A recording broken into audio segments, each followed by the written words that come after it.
Începem, bagă-i. Dedicații pentru toți. Partea a doua suntem, sezonul 2, episodul 11.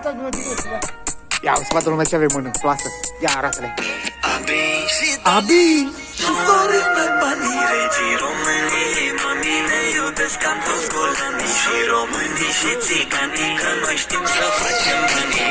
Noi știm să facem suntem în Val Barnera, boșul de boș. Sunteți câinii mei și vă țin în lesă pe toți. Vă luați mașini în leasing, dar n-aveți bani nici de roți. Nu e vina mea că-mi place să vă înjur pe toți de morți. Uită-te în spatele meu, hai să mă bați, vezi dacă poți. Vezi dacă poți, vezi dacă poți.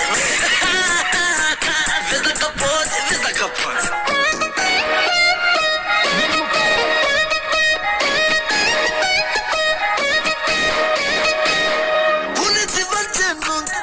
Ascultați-mă bine, cine supără pe Abi, mă supără pe mine. Nu vă mai dați martoi, că v-am verificat. Avem filmări cu voi, când faceți video-uri chat.